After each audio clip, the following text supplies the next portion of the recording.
So we're gonna do something a little different. Hang on. Now you may not know this about me, but I'm kind of a nerd. Nerd. You may recognize him if you're a gamer. This is Cayde 6 from the Destiny franchise. Well, in pieces, get back here, in pieces. I 3D printed this on my 3D printer because, well, that's what you do on those. I wanna show you the process of how I take these things and make them look good. But before we do that, why don't we take a close look at what we're even working with here. During the 3D printing process, you get these little imperfections or striations, which are just layer lines. That's okay, because there's ways around that. Especially if you're gonna do any kind of finishing. But you see this nasty thing here? That's just super glued section because my power shut off. You know, where are you going, dude? It didn't print this little piece right here, which should look like this. So the thing that we're going to take care of is getting rid of all this little nasty, pokey things. Sand away all this junk. Let's do that. Let's just start sanding away everything.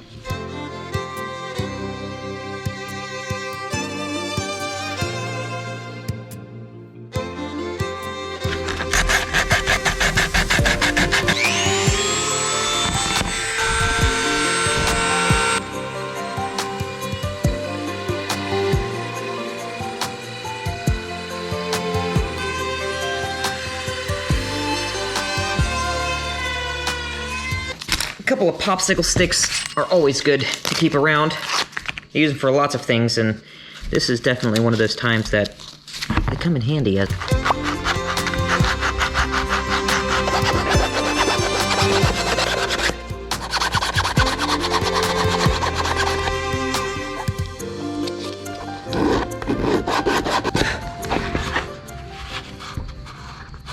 Got plenty more sanding to do, especially on these jaw pieces, which will hinge right here. And this final piece kind of tops it all off up here. But before I do that, I need to make sure that these fit. And right now, this just won't. So what I'm gonna do is just drill this out a little. I'm gonna do my best not to break the print.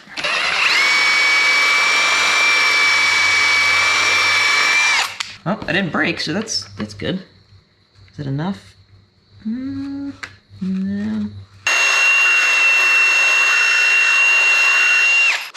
This needs to be nice and loose. Yeah, got a little bit of friction right there, but it's not too bad. What I need to do next is this little fixed piece that I made. I 3D printed it by itself because this one just decided not to take part in activities that we're doing. In order to get them as close as possible, my idea was to have a dowel to shove through one side, and that'll give me the position of where this hinge section should be. However, I didn't have a dowel, so I had a pencil and just wrapped it with some electrical tape so that when I shoved it through here, it was nice and tight, and that should give me a pretty accurate position for this side. It's good enough. So what I'm going to do is glue it in. This is an activator. Really what it'll do is it'll speed up the curing time of super glue. Hopefully it works on this stuff. I used it with Stick Fast, which is the same brand as this, but I guess we'll find out, won't we? Hey, look at that. Nice. Up close. I don't know exactly how this is supposed to fit. Ooh, look at that. I mean, that's pretty darn close. Oh boy. See, I can't take this off either, because if I take it off, then I can't get it back on, just because of how it's hinged. Okay, I don't have 14 hands to do this. 1 Mississippi. 2 Mississippi. Well, it's already cured. How it's off, not exactly worried about that, because what I'm gonna do is just sand it, make it line up a little bit more. I wouldn't normally do it that way, but like I said, we're kind of at crunch time where I have to get this thing started in paint, or I'm not gonna have it for him for tomorrow, which is when he needs it.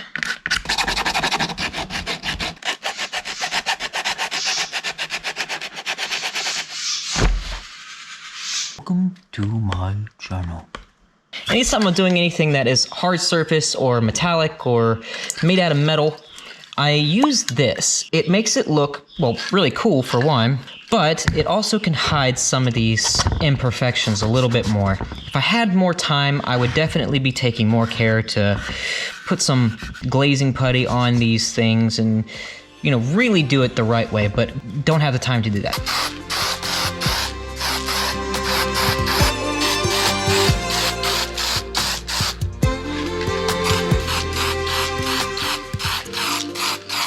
Okay, I think I can't leave well enough alone. Okay, so let it just do its thing for a bit, and then we'll come back and lay down some other coats. That's pretty bright. So this will be blue, white all the way down through here, blue. That's why I'm not worried that I have a little bit of overspray right here. It'll be covered with some blue. I'll show you some of my weathering techniques and some washes that I do that'll darken it down to a color that's more accurate to what it probably should be. Some white.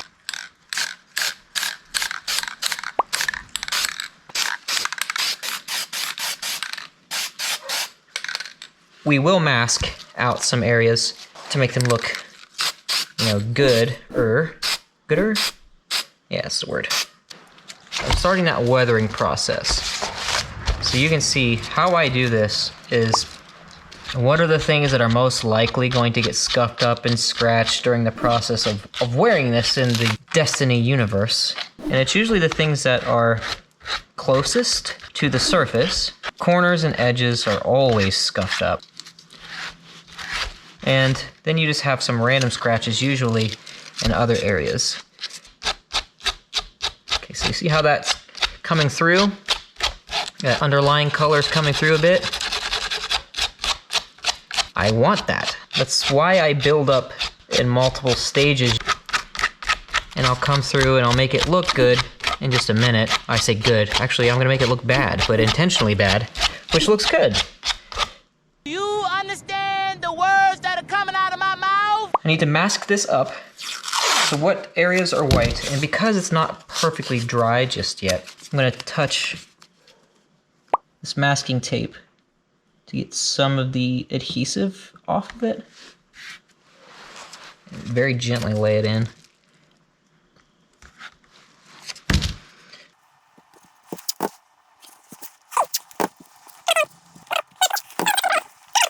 Hopefully it comes off without pulling any of this paint up, because that would be no good. That's fine, that's fine, that's fine, that's fine. That's fine. This I'm gonna have to cover.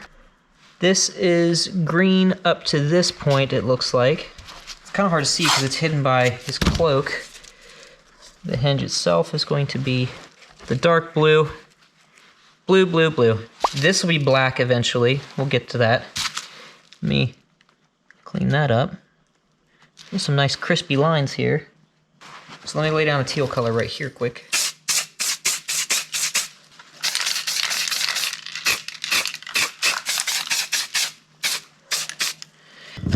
Few options for blue, but this is the blue that I'm going to use here.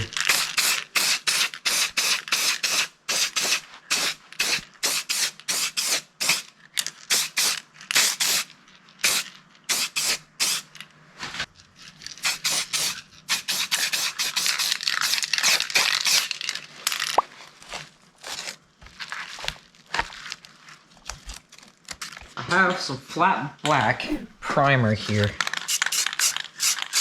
I'm not going to go crazy with this.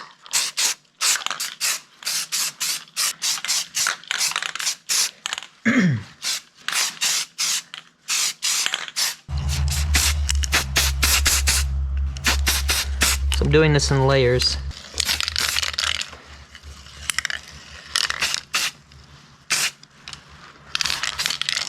Okay. Probably can't see this, but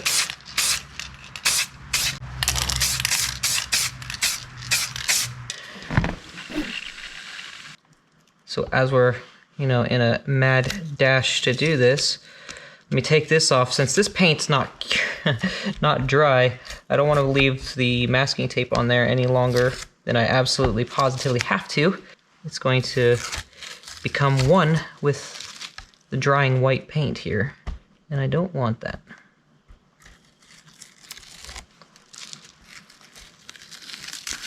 That would be bad. Doot doot. Do do do do.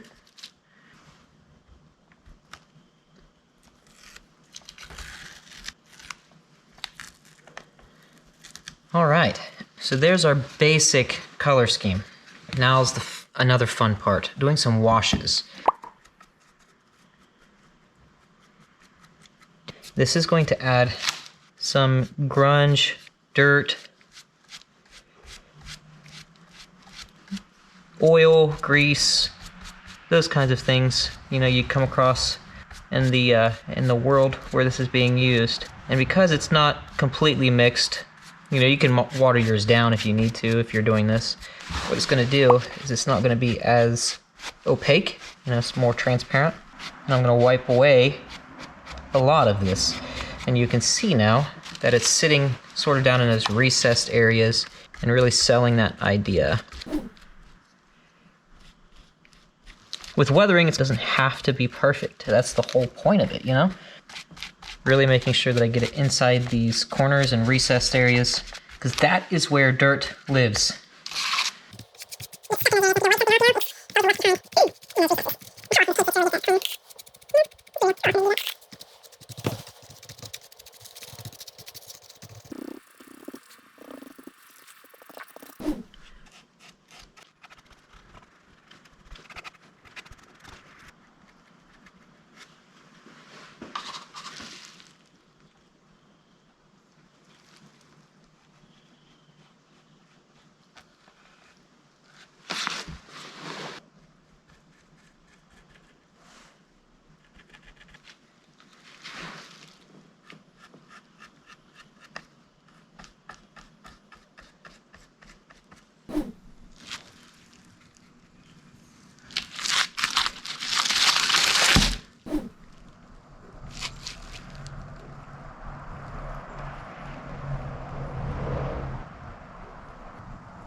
Try not to go too overboard if I don't have to, but yep, I'm gonna carry on doing this.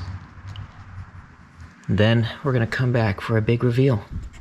I'll show you in just a second, but I'd like to have another 4, 5, 6 hours to work on this to make it nice and smooth and perfect, but there's just no more time. He's got to take it for his school costume parade today, and if he doesn't take it with him, he's not allowed to walk in the parade. And with that said, you know, there's a lot of stuff that I would normally do. Anyway, let's take a look at where we ended up.